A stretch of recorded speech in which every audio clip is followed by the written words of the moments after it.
തൊടുപുഴയിലെ ചീനിക്കുഴിയിലാണ് ഹമീദും ഭാര്യ റംലയും താമസിച്ചിരുന്നത്. ഇവർക്ക് 3 മക്കളാണ്, 2 ആണും 1 പെണ്ണും. മക്കളെയൊക്കെ പട്ടാളച്ചിട്ട പോലെയാണ് ഹമീദ് വളർത്തിയിരുന്നത്. ബാപ്പയെ കാണുന്നതേ 3 മക്കൾക്കും പേടിയാണ്. പേടിയുടെ കാര്യത്തിൽ ഭാര്യ റംലയും ഒട്ടും പിറകോട്ടല്ല. ഭർത്താവിൻ്റെ നേരെ നിന്ന് സംസാരിക്കാൻ പോലും ആ സ്ത്രീക്കും ഭയമാണ്. ചുരുക്കത്തിൽ പറഞ്ഞാൽ ഹമീദിൻ്റെ ഭരണമാണ് ആ വീട്ടിൽ. ഇയാൾക്ക് ഒരു പൊടിപ്പ് മില്ലും ഏക്കർ കണക്കിന് റബ്ബറും കുറേ കടമുറികളും ഒക്കെയുണ്ട് സ്വന്തമായിട്ട്. ആ പ്രദേശത്തെ മിക്ക വാടക കടമുറികളും വസ്തുവും ഹമീദിൻ്റെ തന്നെ. ഒരു കൊച്ചു പ്രമാണിയാണ് ഇയാൾ ചീനിക്കുഴിയിലെ. അങ്ങനെ ഭാര്യയും മക്കളും അത്യാവശ്യം നാട്ടുകാരും ഹമീദിനെ പേടിച്ചും അനുസരിച്ചുമൊക്കെ ഇങ്ങനെ പോകുകയാണ്. എന്നും വെളുപ്പിന് ഹമീദ് സ്വന്തം പുരയിടത്തിൽ റബ്ബർ വെട്ടാൻ പോകുന്ന പതിവുണ്ട്. ഏക്കർ കണക്കിനാണ് റബ്ബർ തോട്ടമുള്ളത്. അതുകൊണ്ട് തന്നെ അയാൾ കൂലിക്ക് റബ്ബർ വെട്ടാൻ കുറച്ച് പണിക്കാരെയൊക്കെ അവിടെ നിർത്തിയിട്ടുണ്ട്. എന്നാലും അയാളും അവർക്കൊപ്പം ജോലി ചെയ്യാനും പണിക്കാർ കൃത്യമായിട്ട് ജോലി ചെയ്യുന്നുണ്ടോ എന്ന് നോക്കാനും തോട്ടത്തിലേക്ക് കയറും. ഇത് സ്ഥിരമാണ്. അങ്ങനെ വർഷങ്ങളിങ്ങനെ കടന്നു പോവുകയാണ്. ഹമീദിനിപ്പോൾ 60 വയസ്സായി. മക്കളൊക്കെ വലുതായി. എന്നാലും ഹമീദ് പഴയതുപോലെ തന്നെ എല്ലാം നോക്കി നടത്തുകയാണ്. റബ്ബർ വെട്ടാൻ അയാൾ ഈ പ്രായത്തിൽ പണിക്കാർക്കൊപ്പം വെളുപ്പിന് തോട്ടത്തിൽ കയറും. ഇയാൾക്ക് ഒരൊറ്റ നിർബന്ധമുണ്ട്. പുലർച്ചെ 4 മണിക്ക് റബ്ബർ വെട്ടാൻ പോകാൻ ഇയാളെ ഉണർത്തുന്ന ഡ്യൂട്ടി റംല തന്നെ ചെയ്യണം. അലാറം വയ്ക്കുന്നതും അതിൻ്റെ ശബ്ദം കേൾക്കുന്നത് പോലും ഹമീദിന് ഇഷ്ടമല്ല. പാവം ആ സ്ത്രീ തന്നെ അത് കൃത്യമായിട്ട് ചെയ്തിരിക്കണം. അത് തെറ്റിയാലുള്ള ഭവിഷ്യത്തുകൾ അറിയാവുന്നുള്ളത് കൊണ്ട് തന്നെ റംല കൃത്യമായിട്ട് അത് ചെയ്യും. പതിവ് പോലെ റംല വെളുപ്പിന് 4 മണിക്ക് ഹമീദിനെ ഉണർത്താൻ വേണ്ടി ഒരിക്കൽ എഴുന്നേൽക്കുകയാണ്. എഴുന്നേറ്റ് ലൈറ്റിട്ട അവർ കണ്ട കാഴ്ച മറ്റൊന്നായിരുന്നു. ഭർത്താവിനെ വിളിച്ചുണർത്താൻ എഴുന്നേറ്റ് റംല അവിടെ എന്തായിരിക്കും കണ്ടത്? വളരെയേറെ ട്വിസ്റ്റുകൾ നിറഞ്ഞ ആ സംഭവത്തിലേക്ക് നമുക്കൊന്ന് പോകാം. എൻ്റെ പേര് ഷീജ. ക്രൈം ത്രില്ലർ സ്റ്റോറീസ് കേൾക്കാൻ താല്പര്യമുള്ളവരാണ് നിങ്ങളെങ്കിൽ എൻ്റെ ഈ ചാനൽ ഒന്ന് സബ്സ്ക്രൈബ് ചെയ്യണേ. ഈ വീഡിയോയ്ക്ക് ഒരു ലൈക്കും തരൂ. Welcome back to Sheeja's creations. ഹമീദിനെ പറ്റി പറയുകയാണെങ്കിൽ അയാൾ നല്ല കഠിനാധ്വാനിയാണ്. വസ്തുവകകളും കടമുറികളും പൊടിപ്പ് മില്ലും എല്ലാം ഉണ്ട്. സ്വഭാവത്തിലും പെരുമാറ്റത്തിലും ഒരു പരുക്കൻ. ആരും ഒരു കുശലം പോലും ചോദിക്കാൻ ഈ ഹമീദിൻ്റെ അടുത്ത് പോകില്ല. പൊടിപ്പ് മില്ലിൽ പണിക്കാരെ പോലും നിർത്താതെ ഒറ്റയ്ക്കാണ് ഹമീദ് അത് നടത്തിക്കൊണ്ട് പോകുന്നത്. ആ പ്രദേശത്തെ ആകെയുള്ളൊരു പൊടിപ്പ് മില്ലാണത്. അതുകൊണ്ട് തന്നെ എല്ലാവരും പൊടിക്കാനും വറുക്കാനും ഒക്കെ ആശ്രയിക്കുന്നതും ഹമീദിൻ്റെ ഈ മില്ലിനെയാണ്. അപ്പോൾ തന്നെ മനസ്സിലാവുമല്ലോ എത്രമാത്രം തിരക്കായിരിക്കും അവിടെയെന്നും. എന്നാലും അയാൾ അവിടെ ഒരു സഹായിയെ നിയമിച്ചിട്ടില്ല. അത് ഹമീദിന് ഇഷ്ടമല്ല. അതിനൊരു കാരണവും ഉണ്ട്. എത്ര മുരടനെന്ന് പറഞ്ഞാലും ഹമീദിനൊരു വീക്ക്നെസ് ഉണ്ടായിരുന്നു. പെണ്ണുങ്ങൾ, സ്ത്രീ വിഷയത്തിൽ തൽപരനായിരുന്നു ഇയാൾ.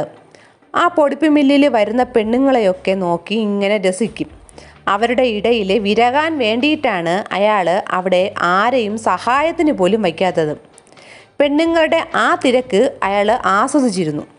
ഇയാളുടെ ഈ സ്വഭാവം ആരൊക്കെയോ വഴി ഭാര്യ റംലയ്ക്കും അറിയാം. അറിഞ്ഞാലും മിണ്ടാതിരിക്കാനേ ആ പാവം സ്ത്രീക്ക് സാധിക്കുമായിരുന്നുള്ളൂ. അപ്പോഴാണ് റബ്ബർ വെട്ടാൻ ഭർത്താവിനെ ഉണർത്താൻ വെളുപ്പിന് എഴുന്നേറ്റ് ലൈറ്റിട്ട് ആ സ്ത്രീ നോക്കുമ്പോൾ ഹമീദ് മുറിയിലില്ലാത്തത് കാണുന്നത്. പകരം അയാൾ അവിടെ ഒരു കവർ കട്ടിലിൽ വച്ചിട്ടുണ്ട്. ആ കവർ തുറന്നപ്പോഴാണ് റംല ശരിക്കും ഞെട്ടിയത്. കുറച്ച് പ്രമാണങ്ങളും ഒരു കത്തും. സംഭവം ഇതാണ്. ഹമീദ് പൊടിപ്പ് മില്ലിൽ വന്നിരുന്ന ഒരു മക്കളുള്ള സ്ത്രീയുമായി ഒളിച്ചോടി പോവുകയാണ്. ആ വാർത്ത ചീനിക്കുഴി ആകെ പരന്നു. 60ാമത്തെ വയസ്സിൽ ഹമീദ് ഒളിച്ചോടി. നാട്ടുകാരൊക്കെ മൂക്കത്തിങ്ങനെ വിരൽ വെച്ചു. റംലയ്ക്കും മക്കൾക്കും ഇത് വലിയ നാണക്കേടുണ്ടാക്കിയെങ്കിലും അവർക്ക് ആശ്വസിക്കാനുള്ള 2 വഴി ചെയ്തിട്ടാണ് അയാൾ പോയത്. ഒന്ന്, സ്വത്തുക്കളൊക്കെ 3 മക്കളുടെയും പേരിൽ തുല്യമായി എഴുതി വെച്ചു. 2, എല്ലാത്തിനും ഉപരി ഹമീദിൻ്റെ ഈ ഒളിച്ചോട്ടം കാരണം ഇനി ഭയക്കാതെ സ്വാതന്ത്ര്യത്തോടെ ജീവിക്കാം എന്ന ഒരു സന്തോഷം ആ അമ്മയ്ക്കും മക്കൾക്കും ഉണ്ടായിരുന്നു. അങ്ങനെ വർഷങ്ങൾ കടന്നുപോയി. ഹമീദിനെ പറ്റി യാതൊരു വിവരവുമില്ല.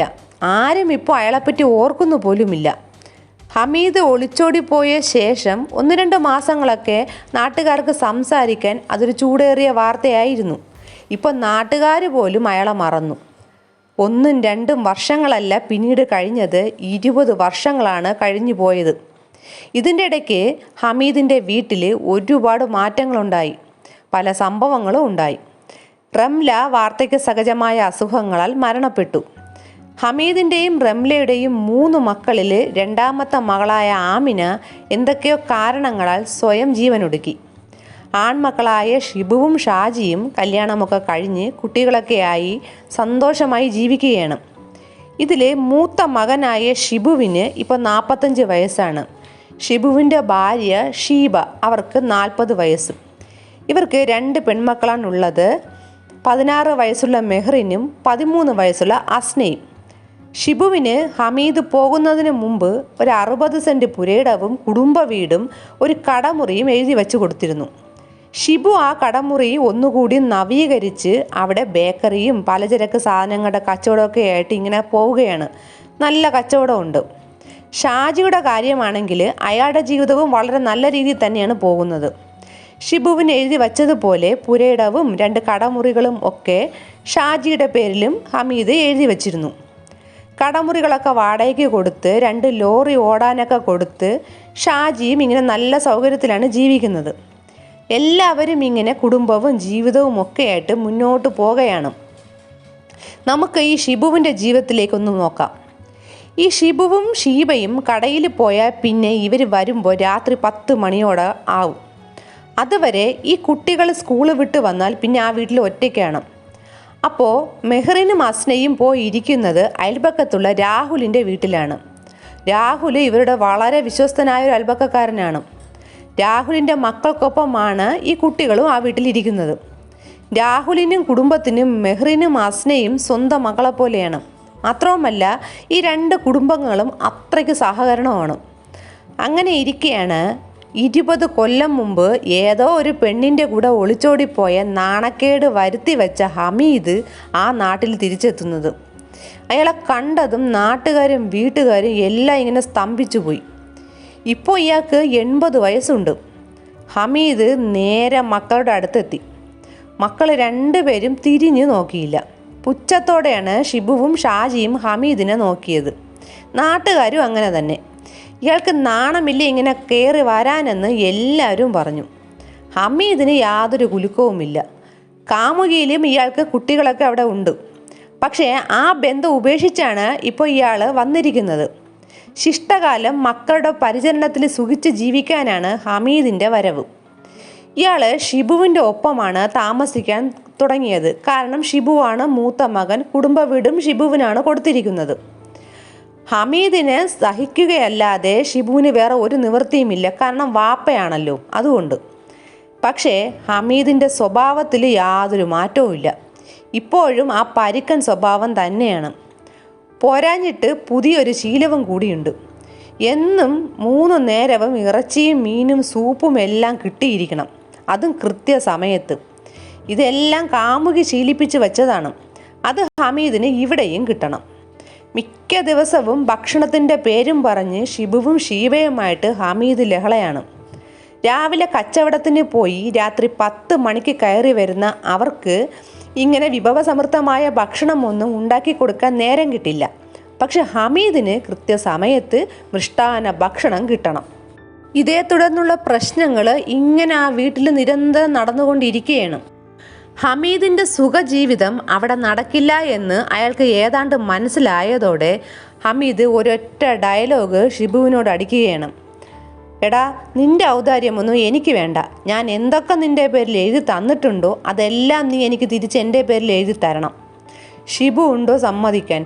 എല്ലാം നല്ല രീതിയിൽ അയാളുടെ അധ്വാനം കൊണ്ട് ഇങ്ങനെ ഉയർത്തിക്കൊണ്ട് വന്നിട്ട് അതെല്ലാം 20 കൊല്ലം കഴിഞ്ഞ് വന്ന് ഈ മനുഷ്യന് തിരിച്ചെഴുതി കൊടുക്കാൻ പറഞ്ഞാൽ അയാൾ സമ്മതിക്കുമോ? അയാൾ തീർത്ത് പറഞ്ഞു തരാൻ പറ്റില്ല എന്ന്. ഹമീദിന് സകല നിയന്ത്രണവും വിട്ടു. അയാൾ പിന്നെ പരാതിയുമായിട്ട് സ്റ്റേഷനിലെത്തുകയാണ്. മക്കൾ തന്നെ നോക്കുന്നില്ല എന്നും പറഞ്ഞാണ് പരാതി. മക്കളും സ്റ്റേഷനിലെത്തി. ഏതോ ഒരുത്തിയുടെ കൂടെ ഒളിച്ചോടിപ്പോയിട്ട് തിരിച്ചു വന്ന് തങ്ങളെ ദ്രോഹിക്കുകയാണെന്നും പറഞ്ഞ് മക്കളും പരാതി കൊടുത്തു.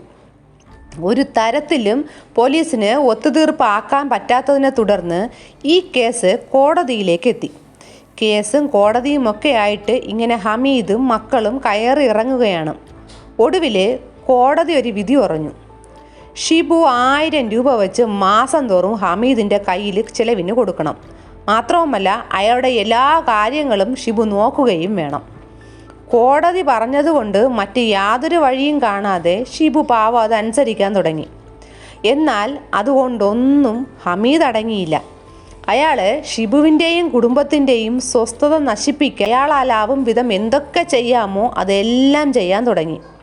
ഒരു ദിവസം ആരുമില്ലാത്ത സമയത്ത് ഹമീദ് ഷിബുവിൻ്റെ മകളായ മെഹറിനെ സ്വന്തം കൊച്ചുമകളെന്ന് പോലും ചിന്തിക്കാതെ കയറി പിടിക്കാൻ ശ്രമിച്ചു.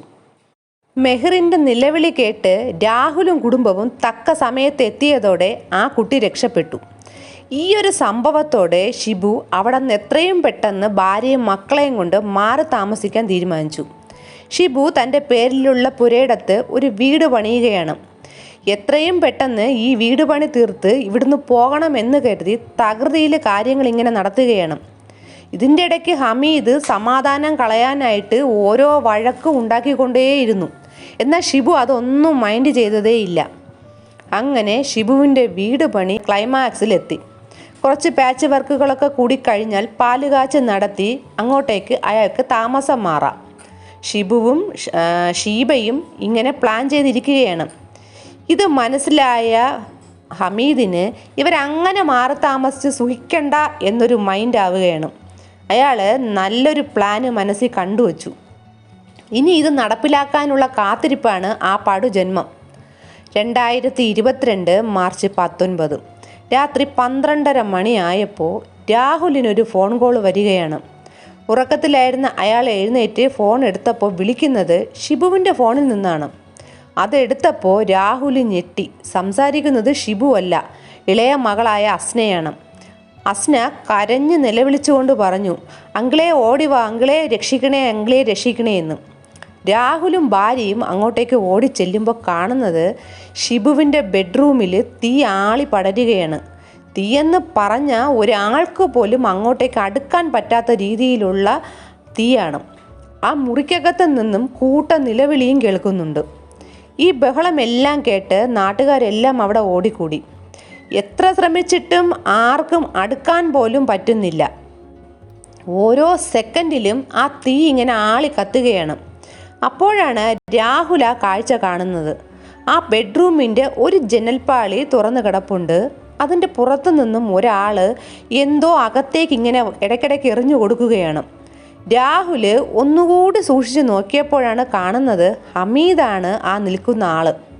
അയാൾ കവറിൽ കെട്ടിയ മണ്ണെണ്ണയാണ് വലിച്ചെറിഞ്ഞുകൊണ്ടിരിക്കുന്നത്. അതാണ് ഈ തീ ഇങ്ങനെ ആളി കത്തിക്കൊണ്ടിരിക്കുന്നത്. രാഹുൽ ഓടിച്ചെന്ന് ഹമീദിനെ തടയാൻ ശ്രമിച്ചെങ്കിലും ഹമീദ് രാഹുലിനെ പിടിച്ചു തള്ളുകയാണ്. മാത്രവുമല്ല അയാളുടെ പുറത്തും ഹമീദ് ഈ മണ്ണെണ്ണ കവർ എറിയുന്നുണ്ട്. രാഹുൽ അകത്തേക്ക് പോയി നോക്കുമ്പോൾ ഷിബുവും കുടുംബവും കത്തി അമരുകയാണ്. ഷിബുവും ഷീബയും 2 മക്കളെയും കെട്ടിപ്പിടിച്ച് നിൽക്കുകയാണ്. ആർക്കും അവരുടെ അടുത്തേക്ക് പോകാനും പറ്റുന്നില്ല, അവർക്ക് പുറത്തിറങ്ങാനും പറ്റുന്നില്ല. വാതിൽ പുറത്തു നിന്നും പൂട്ടിയിട്ടിട്ടുണ്ട്. രാഹുലും നാട്ടുകാരും പൈപ്പ് തുറന്ന് വെള്ളമെടുത്ത് തീ അണയ്ക്കാൻ ശ്രമിച്ചെങ്കിലും ഒരു തുള്ളി വെള്ളം പോലും പൈപ്പിലില്ല. ടാങ്ക് വരെ കാലി. ഹമീദ് കയ്യിലുണ്ടായിരുന്ന അവസാനത്തെ മണ്ണെണ്ണ കവറും മകൻ്റെയും കുടുംബത്തിൻ്റെയും മുറിയിലേക്ക് എടുത്തെറിഞ്ഞ ശേഷം അവിടെ നിന്ന് ഓടി രക്ഷപ്പെട്ടു. ആ 4 ജീവനും അതിനകത്ത് കത്തി അമർന്നു. ആ രാത്രി തന്നെ പോലീസ് ഹമീദിനെ പിടിക്കുകയും ചെയ്തു. ഇതിൽ പോലീസ് പറയുന്നത് ഹമീദ് എന്തെങ്കിലും ആക്രമണം നടത്തുമോ എന്ന് പേടിച്ച് ഷിബു 2 മക്കളെയും തൻ്റെയും ഭാര്യയ്ക്കും ഒപ്പമാണ് കിടത്തിയിരുന്നത്. ഷിബുവിനറിയാം ഇയാൾ എന്തെങ്കിലുമൊക്കെ ചെയ്യുമെന്ന്. കുട്ടിയെ ഉപദ്രവിച്ചതോടെയാണ് ഷിബുവിന് അത് ഏകദേശം മനസ്സിലായത്. നല്ല ഉറക്കത്തിലായിരുന്നപ്പോഴാണ് ഹമീദ് ഈ ക്രൂരത ആ കുടുംബത്തിനോട് കാണിച്ചത്. ആരും ആ വീടിൻ്റെ വാതിൽ പൊളിച്ച് കയറി ഇവരെ രക്ഷപ്പെടുത്താതിരിക്കാൻ എല്ലാ വാതിലുകളും പൂട്ടി താക്കോൽ അയാൾ ദൂരേക്ക് വലിച്ചെറിഞ്ഞു. ടാങ്കിലെയും എന്തിന് ഫ്രിഡ്ജിലെ വെള്ളം വരെ ഹമീദ് എടുത്തു കളഞ്ഞു. കറണ്ട് വരെ അയാൾ കട്ട് ചെയ്തിടുകയാണ്. ഇത്രയും ചെയ്ത് വച്ചിട്ടാണ് ഈ ക്രൂരത ഇയാൾ ചെയ്തത്. മകനോടും കുടുംബത്തിനോടും ഇത്ര ക്രൂരത ചെയ്തിട്ടും ചെയ്തതിൽ ഒരു കുറ്റബോധവുമില്ല, സന്തോഷമുണ്ടെന്നാണ് അറസ്റ്റിലായ ഹമീദ് പോലീസിനോട് പറഞ്ഞത്. നാട്ടുകാർക്കും ഒന്നും ചെയ്യാനാകാതെ നോക്കി നിൽക്കാനേ പറ്റിയുള്ളൂ. 2025 October 30 Thodupuzha Muttom 1 additional sessions court judge Ash K Balan ഹമീദിന് ശിക്ഷയും 5 ലക്ഷം രൂപ പിഴയും വിധിച്ചു. ഈ ക്രൂര സംഭവത്തിനെ പറ്റിയുള്ള നിങ്ങളുടെ അഭിപ്രായം എന്തെന്ന് കമൻറ്റ് ചെയ്യൂ. പുതിയൊരു ക്രൈം ത്രില്ലർ സ്റ്റോറിയുമായി വീണ്ടും വരാം. Thanks for watching.